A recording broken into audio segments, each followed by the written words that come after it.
तो उच्च न्यायालय के जो सेवानिवृत्ति उम्र होता है वो 62 वर्ष होता है। इसे ध्यान में रखना है, याद रखेंगे। चलिए, बहुत बढ़िया। और ऑलरेडी पूछेगा आपसे कि 62 को बढ़ाकर 65 करने पर विचार चल रहा है। इसके लिए संविधान में कौन सा संविधान संशोधन लटका हुआ है? 114वां संविधान संशोधन बिल लटका हुआ है जो 62 से 65 करेगा, याद रखिएगा। अभी वर्तमान में कितना है? 62 है ना? चलो, हाँ, चलिए बताइए, भारत में उच्च न्यायालय की संख्या कितना है? उच्च न्यायालय की संख्या, भारत में उच्च न्यायालय की संख्या कितना है? जल्दी से। सर 24। भारत में उच्च न्यायालय की संख्या 25 है। पूछेगा 25वां कहाँ? तो 25वां हो गया आपका ऑलरेडी। कहाँ हो गया? तो अमरावती। अमरावती कहाँ? आंध्र प्रदेश। तो 25वां हो गया आंध्र प्रदेश, इसे ध्यान में रखेंगे। अभी कुछ दिन पहले ही ना अमरावती आंध्र प्रदेश का कैपिटल बना है। हाँ, ठीक है। तो बस इसको ध्यान में रखना है। चलिए, अगला सवाल। अगला सवाल है, अगला सवाल क्या है जी? अगला सवाल हमारा है,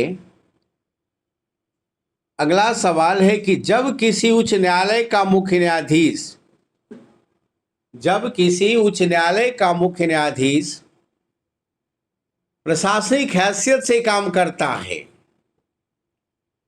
तो वह किसके अधीन है? यूपीएससी का क्वेश्चन है। तो वह किसके अधीन है? उच्च न्यायालय के न्यायाधीश में किसी रीट के अधीन है, भारत के मुख्य न्यायाधीश द्वारा प्रयुक्त विशेष नियंत्रण के अधीन है, राज्य के राज्यपाल के वैवाहिक शक्तियों के अधीन है, और इस विषय में मुख्यमंत्री को प्रदत्त विशेष शक्ति प्राप्त है। क्या आंसर होगा? सर ए। हाँ, बहुत बढ़िया। रीट जो होता है वो ऑलरेडी कई एक तरह का रीट होता है। उसमें डायरेक्ट आदेश देता है प्रशासकों की ये तुम्हें करना है, जिसको परम आदेश बोला जाता है, याद रखिएगा। तो आंसर हो जाएगा ए। बताइए, उच्च न्यायालय में आइएगा क्वेश्चन, उच्च न्यायालय में परम आदेश जारी करने की शक्ति किसके अंतर्गत है? हाई कोर्ट में परम आदेश जारी करने की शक्ति किसके अंतर्गत आता है? संवैधानिक अधिकार है, सांविधिक अधिकार है, मौलिक अधिकार है, उपरोक्त सभी अधिकार है? क्या होगा? सर डी हो जाएगा। Very good. संविधान का भी अधिकार है, ये ऑलरेडी एक्ट में भी प्रावधान है ये, और ये फंडामेंटल राइट्स भी है। तो तीनों इसका आंसर हो जाएगा, याद रखिएगा। चलिए, अगला सवाल। अगला सवाल है कि किस उच्च न्यायालय ने फैसला दिया था कि एक ही बार में 3 बार तलाक कहने से तलाक होना गैर कानूनी है? किस उच्च न्यायालय ने यह फैसला दिया था कि एक ही बार में 3 तलाक कहने से तलाक होना गैर कानूनी है? बताइए, इसीलिए 3 तलाक कानून लाया गया था कि तलाक तलाक तलाक। इलाहाबाद हाई। हाँ, बहुत बढ़िया। इलाहाबाद हाई कोर्ट का डिसीजन था, याद रखिएगा। इलाहाबाद हाई कोर्ट बोला कि तलाक तलाक तलाक कहने से तलाक नहीं होगा, ये गैर कानूनी है। तो सरकार इस पर कानून बनाई और 3 तलाक कानून लेकर आई और भारत में तलाक आसानी से जो होता था उस पर जबरदस्त रोक लगा है। अंडमान एवं निकोबार द्वीप पर एक उच्च न्यायालय में से किस एक का क्षेत्राधिकार है? मतलब अंडमान निकोबार द्वीप पर किस हाई कोर्ट का चलता है बताइए? आंध्र प्रदेश, कलकत्ता, मद्रास, उड़ीसा, यानी अंडमान निकोबार की सुनवाई किस हाई कोर्ट के अधीन होता है? फिर Calcutta high court. Kolkata high court, याद रखेंगे। कोलकाता हाई कोर्ट, कोलकाता से अंडमान निकोबार लगभग 2000 किलोमीटर है और ऑलरेडी इसकी सुनवाई कोलकाता में होती है, याद रखिएगा। चलिए नेक्स्ट। निम्नलिखित उच्च न्यायालय में कौन सा एक से अधिक राज्य केंद्र शासित प्रदेश के लिए है? निम्नलिखित उच्च न्यायालय में कौन सा एक से अधिक राज्य केंद्र शासित प्रदेश के लिए है? जल्दी से बताइए। मतलब कौन सा एक उच्च न्यायालय है जो एक से अधिक राज्यों के लिए काम करता है? जल्दी बोलिए। सर बम्बई। हाँ, बहुत बढ़िया। मुंबई करता है। मुंबई किसके लिए करता है? दादर नागर हवेली के लिए करता है, महाराष्ट्र के लिए करता है और किसके लिए करता है? लक्षद्वीप के लिए भी करता है, याद रखना है। सर गोवा के लिए। गोवा के लिए भी करता है ना? चलिए बहुत बढ़िया। चलिए ठीक है। अगला सवाल अगला सवाल हमारा क्वेश्चन नंबर 9। क्वेश्चन नंबर 9 कहता है, क्या कहता है जी? क्वेश्चन नंबर 9 कहता है कि उच्चतम सुप्रीम कोर्ट हाई कोर्ट के न्यायाधीशों की नियुक्ति और ट्रांसफर के लिए परामर्श प्रक्रिया के संबंध में राष्ट्रपति ने उच्चतम न्यायालय को एक अभिदेशन दिया है। ये किस अनुच्छेद के तहत ये प्रावधान है कि सुप्रीम कोर्ट हाई कोर्ट में जो भी जज की अपॉइंटमेंट होगी और ट्रांसफर होगा उसका परामर्श प्रक्रिया में राष्ट्रपति जो है उच्चतम न्यायालय को निर्देश देगा, सुप्रीम कोर्ट को निर्देश देगा और उससे सलाह लेगा नियुक्ति और ट्रांसफर में। बताइए किस अनुच्छेद में चर्चा है?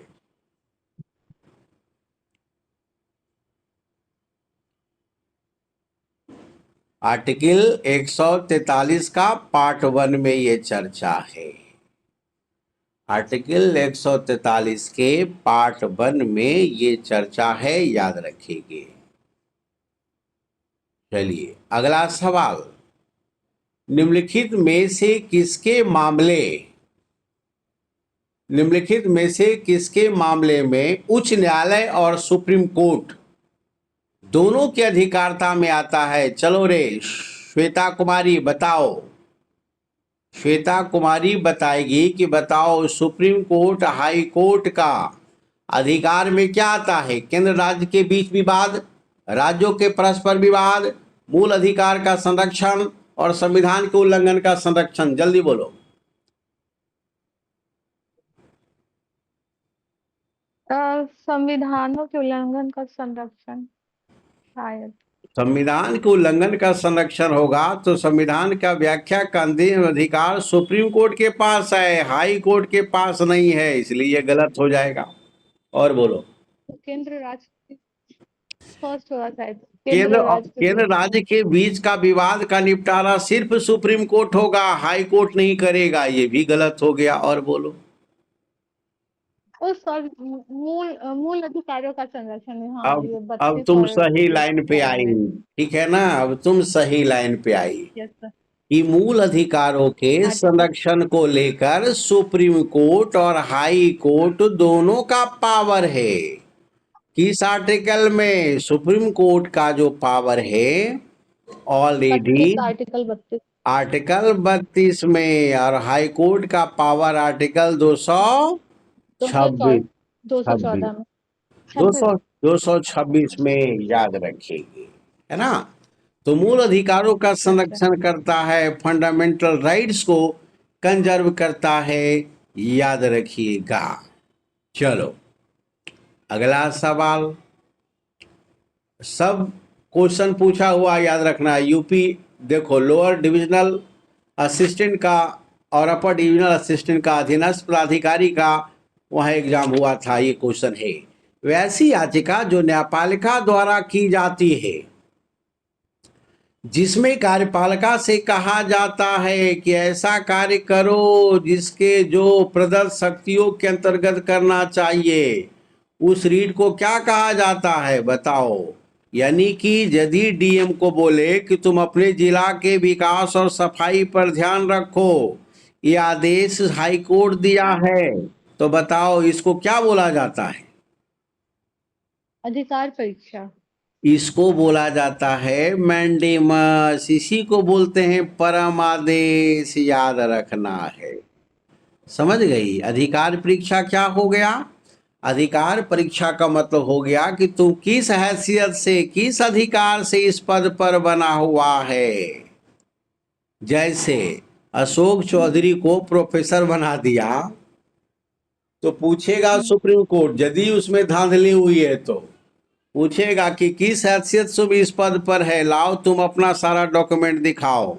पता चलेगा फर्जी है तो सीधे चले जाओ वापस। तो कोई भी अपने अधिकार का उपयोग करके ऑलरेडी किसी भी कानून को ठेंगा नहीं दिखा सकता।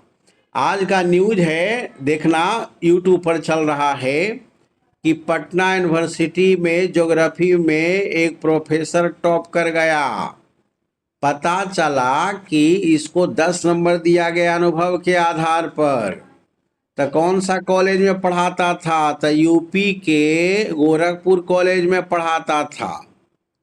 तो जानकारी क्या मिला, जब पटना यूनिवर्सिटी इस कॉलेज से पूछा कि बताओ फलाना कुमार तुम्हारे यहाँ कितना दिन पढ़ाया, तब बोला हमारे यहाँ तो ऑलरेडी ज्योग्राफी का पढ़ाइए नहीं होता है, तब पढ़ाने का सवाल कहाँ है। तो सोच लो, फर्जी डिग्री लगा दिया, इंटरव्यू में 10 नंबर ले लिया, फर्जी रूप से टॉप कर गया। अब इसको हटाया जाएगा, अभी चल रहा है जबरदस्त ये न्यूज चल रहा है। तो इसी को अधिकार परीक्षा कहता है, किस हैसियत से तुम इस पद पे हो, जानने का अधिकार है। चलो यदि गलत ढंग से आए हो तो वापस चले जाओ, केस होगा अलग से। चलो अगला सवाल, जब सर्वोच्च न्यायालय किसी व्यक्ति अथवा संस्था को उसके दायित्व के निर्वहन हेतु लेख जारी करती है, तो उसे क्या कहा जाता है? जल्दी से बताओ, अभी बताएं।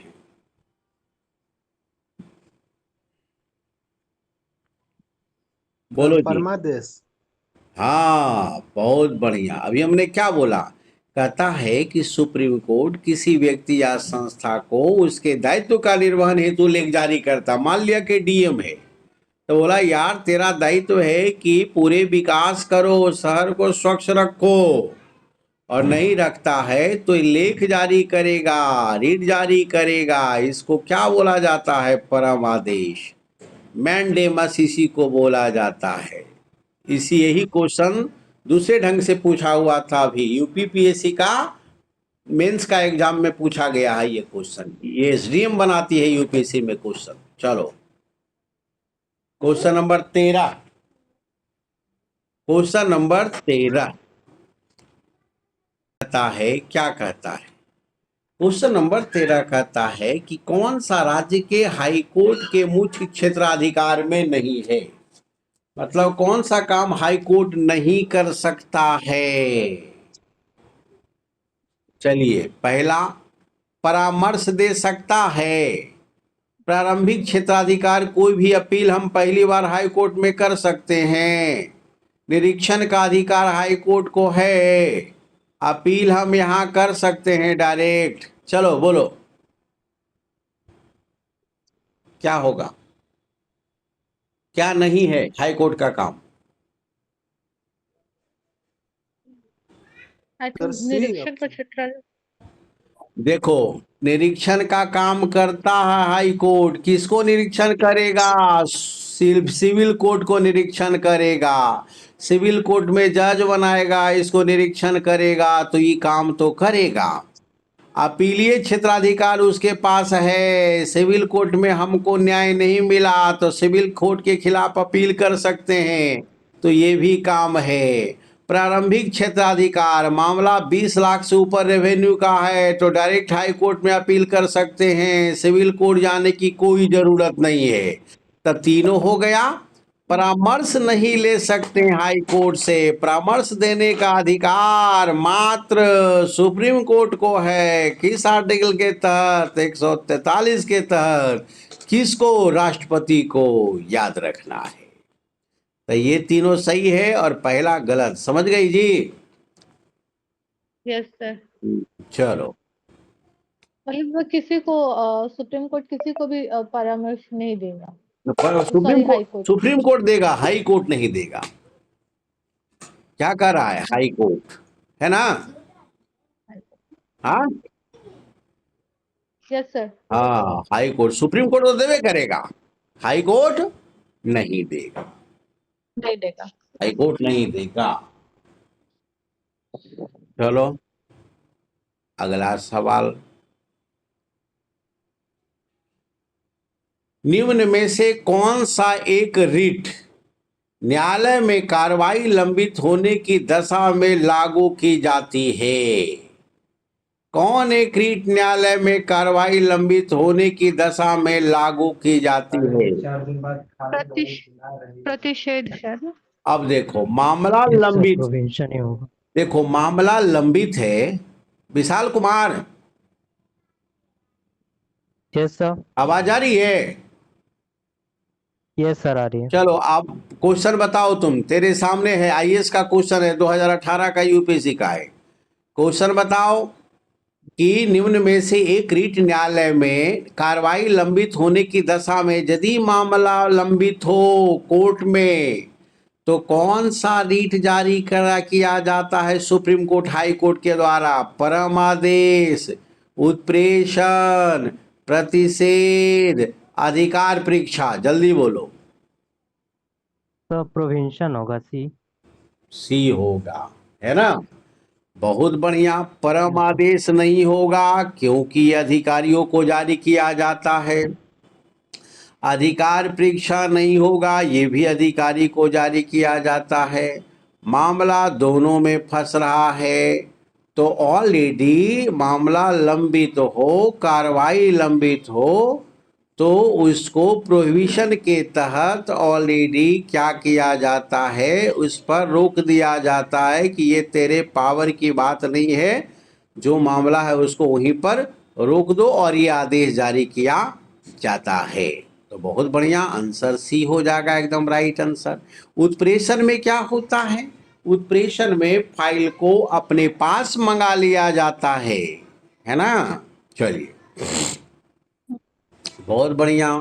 अगला सवाल, यूपीएससी। चलिए, अगला सवाल है कि एक उच्च अधिकारी प्राप्त न्यायालय द्वारा उत्प्रेषण जारी किया जाता है, कब जारी किया जाता है बताओ?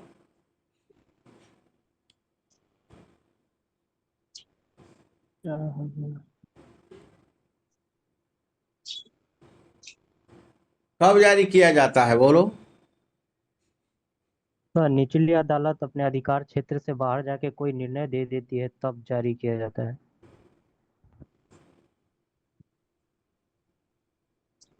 हाँ, एक उच्च न्यायालय,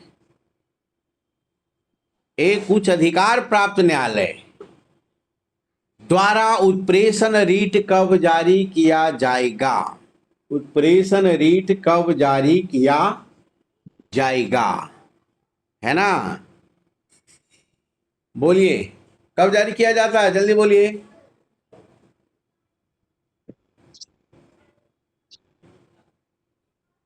क्या ऑप्शन पहला होगा? बोलिए विशाल ए कुमार। ए पहला ऑप्शन होगा आंसर इसका?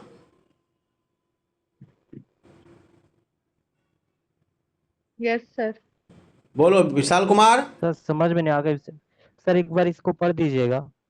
हाँ, दिख नहीं रहा आपको क्या? सर दिख रहा है पर थोड़ा शब्द समझ में नहीं आ रहा है। हाँ तो शब्द समझो। कहता है एक अधीनस्थ न्यायालय, मतलब यदि सुप्रीम कोर्ट है तो उसके लिए हाई कोर्ट होगा, और हाई कोर्ट है तो उसके लिए सिविल कोर्ट होगा।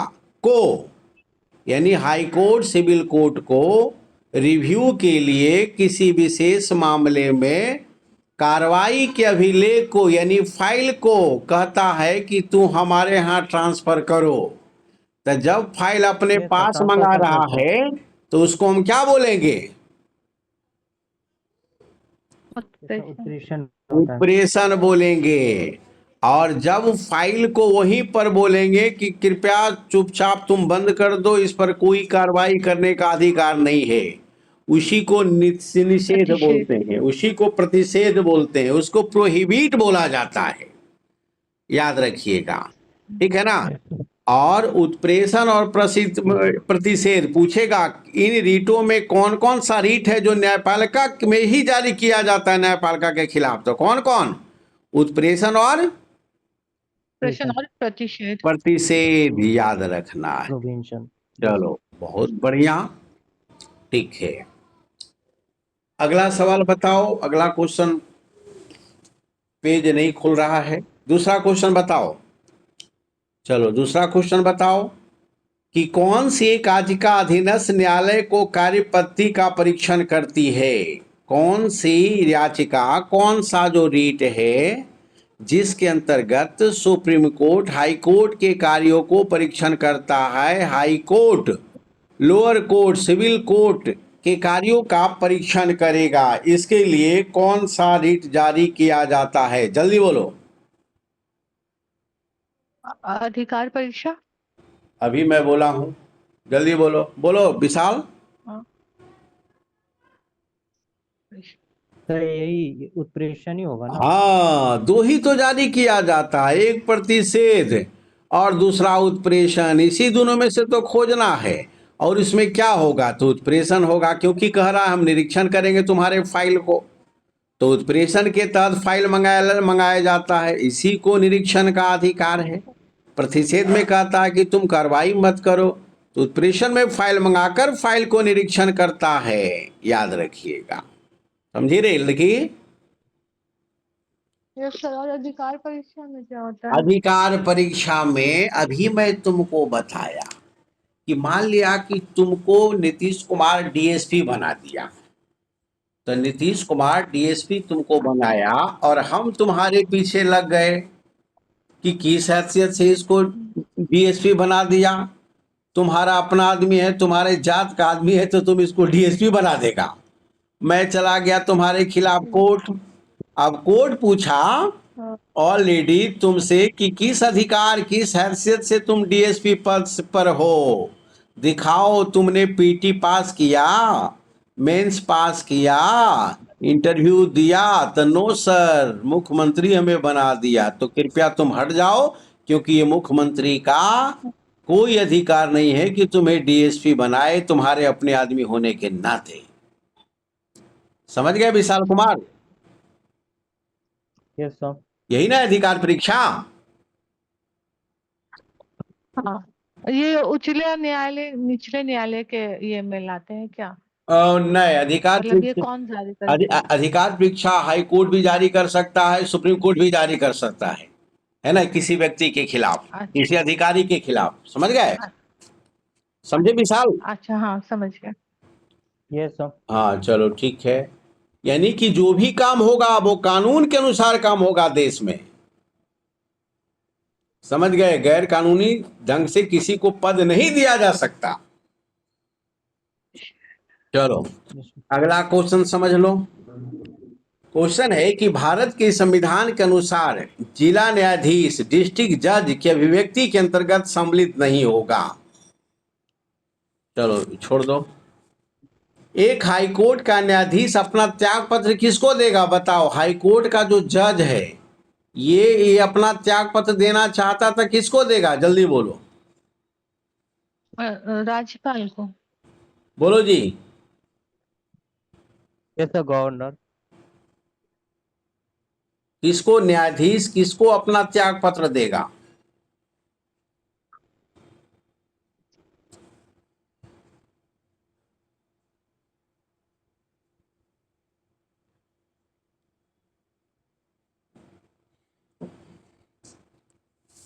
इसका नियुक्ति कौन करता है बोलो?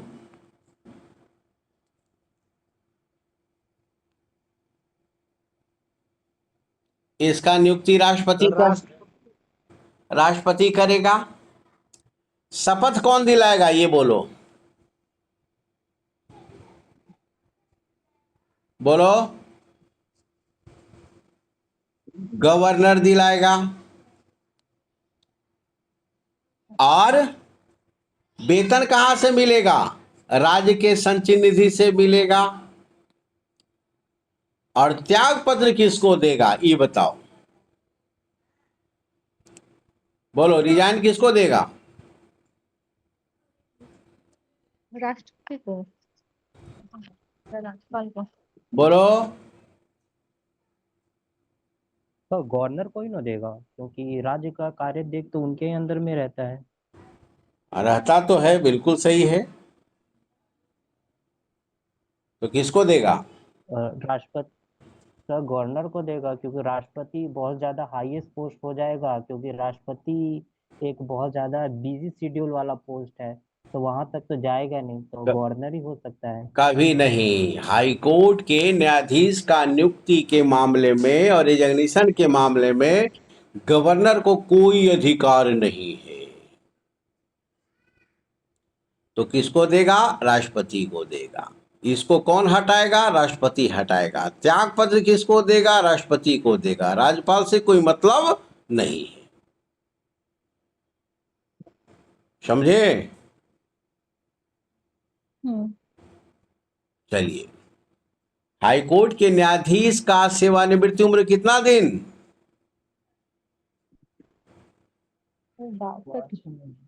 बोलिए। 62 है। विशाल कुमार।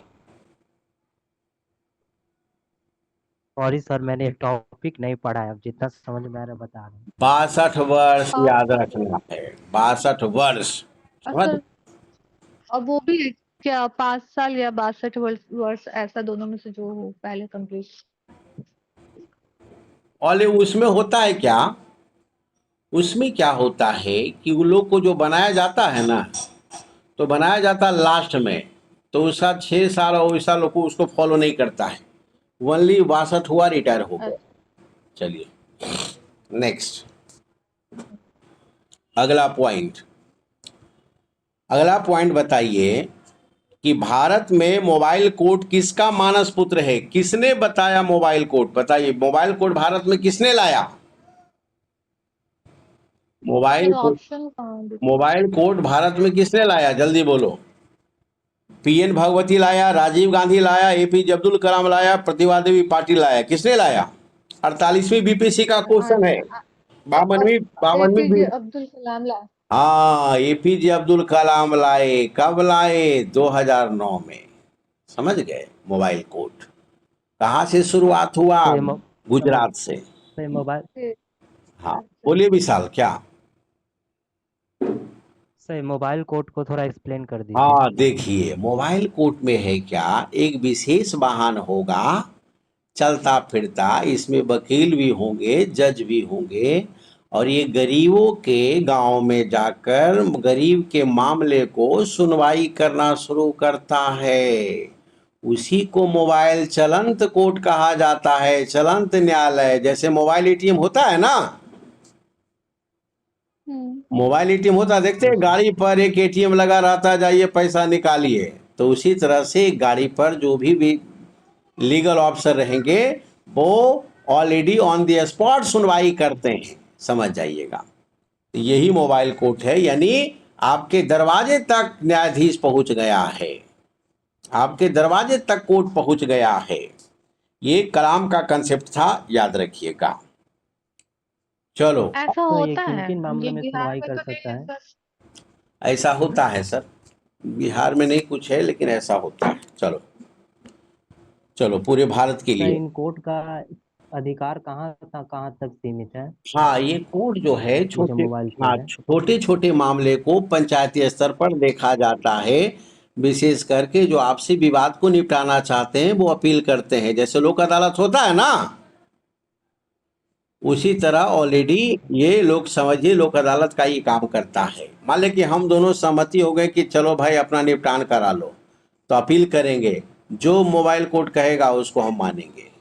ठीक है, तो पंचायती स्तर वो पर, दीवानी फौजदारी देगा सर। हाँ बिल्कुल बिल्कुल, अधिकतर दीवानी मामला हो गया और हल्का फौजदारी मामला मर्डर का हो गया तो ये सुनवाई नहीं करेगा। चलो अच्छा। बोलो, मान लिया कि यस सर, प्रिवेंट, तो इसमें दंड का कोई? नहीं, दंड समझौता पर आधारित होता है, ये समझौता पर आधारित होता है, समझ गए।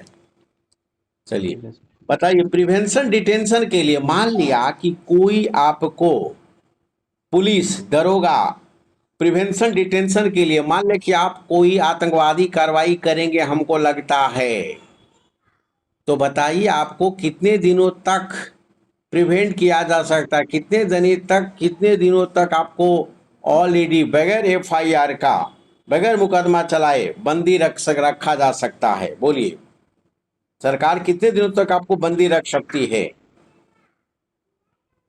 एक महीना, सरकार या पुलिस? एक सर महीना, 3 महीना। 2 महीना, 3 महीना? जल्दी बोलिए।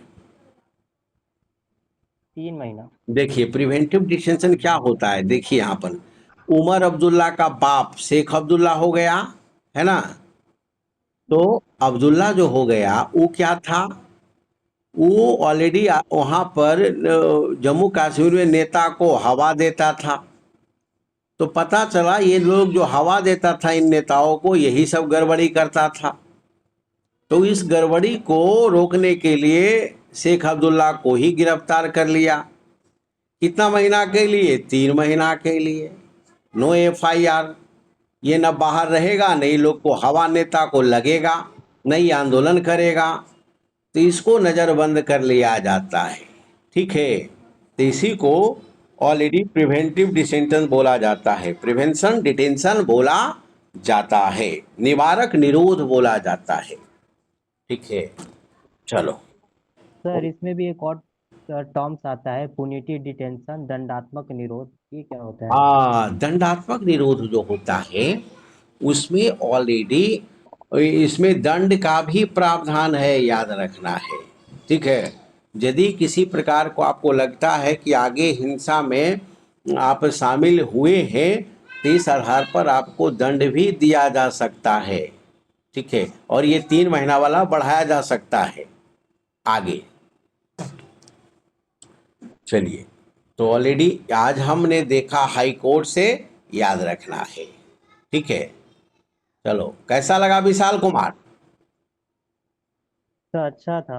हाँ सर नेक्स्ट टॉपिक आप बता देंगे तो मैं पढ़ कर आऊंगा, तो और आसानी से और हाँ, क्वेश्चन सॉल्व हो जाएंगे। और मजा आएगा, बहुत बढ़िया। तो ऑलरेडी अगला टॉपिक जो आपका होगा वो वित्त आयोग होगा और नीति आयोग। अगला टॉपिक कल के लिए याद रखिएगा, कल के लिए वित्त आयोग और आपका नीति आयोग होगा, पढ़ के आना। वित्त आयोग और नीति आयोग से संबंधित कल क्वेश्चन करेंगे, और ये दोनों टॉपिक को हम क्लियर करेंगे, वित्त आयोग, नीति आयोग। समझ गए? Yes sir. चल ठीक है, दैट्स ऑल, बहुत बढ़िया। Thank you sir. चलिए, let it be now. Ankit Kumar, Gautam Kumar, सत्यम कुमार, श्वेता कुमारी। चलिए अंकित कुमार, आवाज आ रही है? आ रहा है। चलो ठीक है, बहुत बढ़िया। Good night sir. Good night.